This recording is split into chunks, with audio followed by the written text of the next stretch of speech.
नमस्कार मित्रों, स्वागत है आपका हमारी चैनल में। आज आपकी समझ वनवास के दौरान केवट और प्रभु श्री राम का रोचक प्रसंग आपकी समझ प्रस्तुत कर रही हूँ।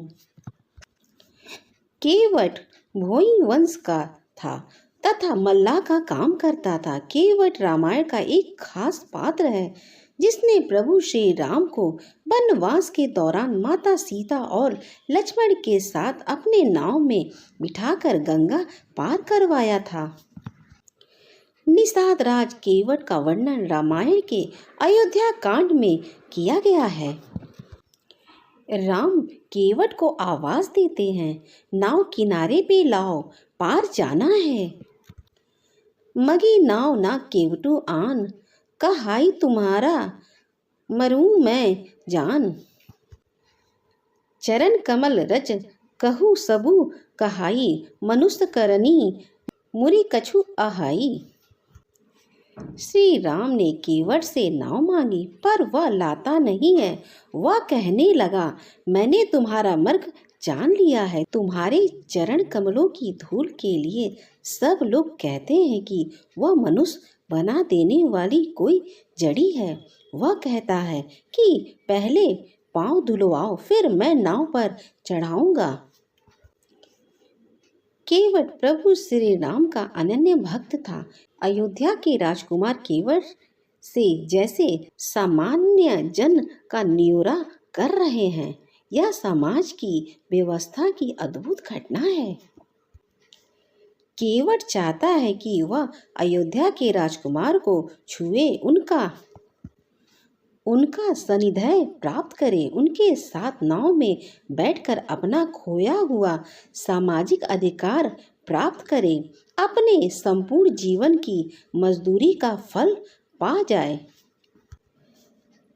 राम वह सब करते हैं जैसा केवट चाहता है। उसे श्रम को पूरा मान सम्मान देते हैं।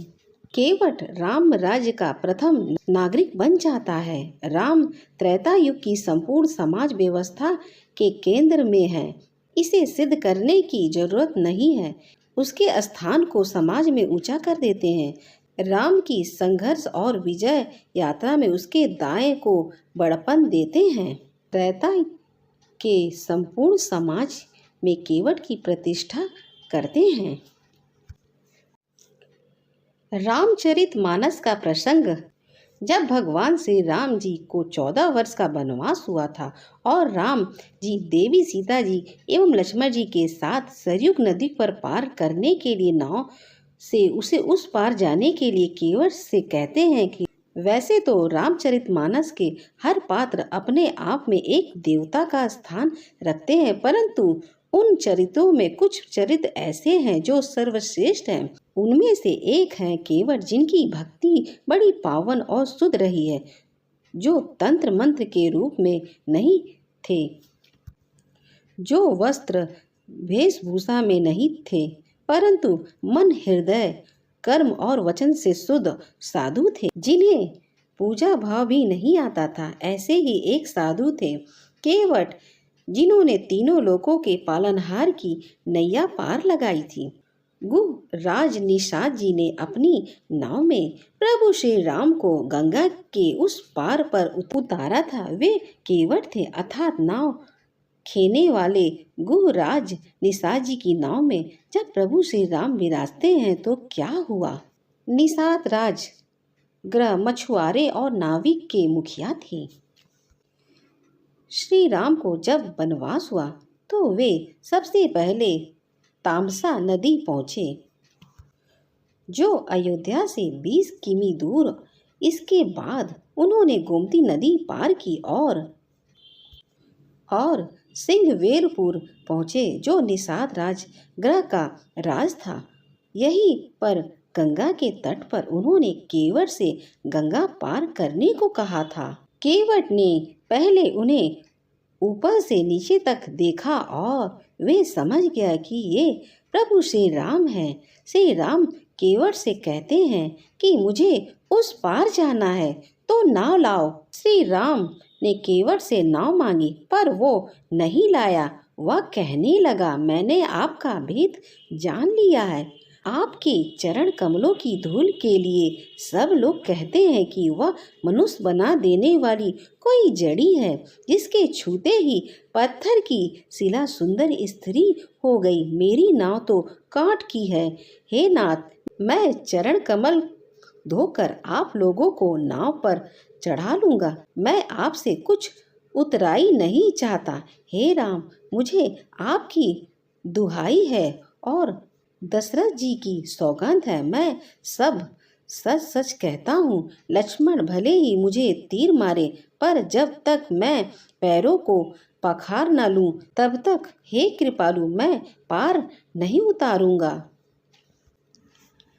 केवट के प्रेम से लपटे हुए वचन सुनकर करुणाधाम श्री राम जी ने जानकी जी और लक्ष्मण जी की ओर देखकर हंसे और कृपा के समुद्र श्री राम जी ने केवट से मुस्कुराकर बोले, भाई तू वही कर जिससे तेरी नाव ना जाए। जल्दी जल लाओ और चरण धो लो। केवट श्री राम जी की आज्ञा पाकर कठौते में भरकर जल ले आया। अत्यंत आनंद और प्रेम में उमंग भरकर वह भगवान के चरण कमल को धोने लगा। गुहराज निषाद ने पहले प्रभु श्री राम के चरण धोए और फिर उन्होंने अपनी नाव में उन्हें सीता लक्ष्मण सहित बैठाया। चरण कमलों को धोकर और सारे परिवार सहित स्वयं उस जल को पी गया। पहले उस महान पुष्प के द्वारा अपने पितरों को भाव सागर से पार कर फिर आनंद पूर्वक प्रभु श्री राम जी को गंगा जी के पार ले गया। निषाद राज और लक्ष्मण जी सहित श्री सीता जी और प्रभु श्री राम जी नाव से उतरकर गंगा जी की रेत बालू में खड़े हो गए। तब केवट ने उतरकर दांडवत की। उससे दांडवत करते देखकर प्रभु को संकोच हुआ कि इसको कुछ दिया नहीं। पति के हृदय को जानने वाली सीता जी ने आनंद भरे अपनी रत्न जड़ी अंगूठी से उतरी। कृपालु श्री राम जी ने केवट से कहा, नाव की उतराई ले लो। केवट ने व्याकुल होकर चरण पकड़ लिया। उसने कहा, हे नाथ, आज मैंने क्या नहीं पाया। मेरे दोष दुख और दरिद्रता की आग आज बुझ गई। मैंने बहुत समय तक मजदूरी की। विधाता ने आज बहुत अच्छी भरपूर मजदूरी दे दी। हे नाथ, हे दीनदयाल, आपकी कृपा से अब मुझे कुछ नहीं चाहिए। करुणा के धाम भगवान श्री राम जी ने निर्मल भक्ति भाव का वरदान देकर उसे विदा किया। प्रभु श्री राम ने वचन दिया कि अयोध्या लौटूंगा तो तुम्हारे यहाँ जरूर आऊंगा। 14 वर्ष बाद जब प्रभु श्री राम अयोध्या लौटे तो रास्ते में वह कुछ समय के लिए केवट के यहाँ रुके थे। निषाद राज मछुआरे और नाविक के राजा थे। उनका ऋग्वेद में राज था। उन्होंने प्रभु श्री राम को गंगा पार कराया था। वनवास के बाद श्री राम ने अपनी पहली रात उन्हीं के यहाँ बिताई थी। ऋग्वेदपुर में युगुदी हिंगोर का वृक्ष है। बैठकर प्रभु ने निषाद राज के ग्रह से भेंट की थी। यह भी कहा जाता है कि केवट भोई वंश के थे तथा मल्लाह का काम करते थे। निषाद राज केवट का वर्णन रामायण के अयोध्या कांड में किया गया है। मगी नाव केवटु आन, कहाई तुम्हारा मरमु में जान। चरण कमल रज कहू, सबु कहड़ी मनुष्य करनी, मुरी कछु आहाई। निषाद राज अपने पूर्व जन्म में कछुए थे। एक बार की बात है, उसने मोज के लिए शेष सैया पर शयन कर रहे भगवान विष्णु के अंगूठे का स्पर्श करने का प्रयास किया। उसके बाद एक युग से भी ज्यादा वक्त तक कई बार जन्म लेकर उसने भगवान की तपस्या की और अंत में त्रेता में निषाद के रूप में विष्णु के अवतार भगवान श्री राम के हाथों मोक्ष पाने का प्रसंग बना। राम को जब वनवास हुआ तो वे सबसे पहले तामसा नदी पहुँचे, जो अयोध्या से 20 किमी दूर है। इसके बाद उन्होंने गोमती नदी पार की और प्रयागराज से 20-22 किलोमीटर दूर से ऋग्वेरपुर पहुंचे, जो निषाद राजगृह का राज्य था। यहीं पर गंगा के तट पर उन्होंने केवट से गंगा पार करने को कहा। इलाहाबाद से 20 मील दूर पश्चिम की ओर स्थित स्थान प्राचीन समय में ऋग्वेरपुर नाम से परिज्ञात था। रामायण में इस नगर का उल्लेख आता है। यह नगर गंगा घाटी के तट पर स्थित है। धर्म अध्यात्म संबंधी यह लेख आपको कैसा लगा? अपनी प्रतिक्रिया जरूर भेजें। प्रतिक्रियाओं के साथ ही धर्म अध्ययन से जुड़ने का सुझाव लेख भी हमें ईमेल करें। अगर मेरी वीडियो आपको अच्छी लगी तो हमारे चैनल को सब्सक्राइब करें।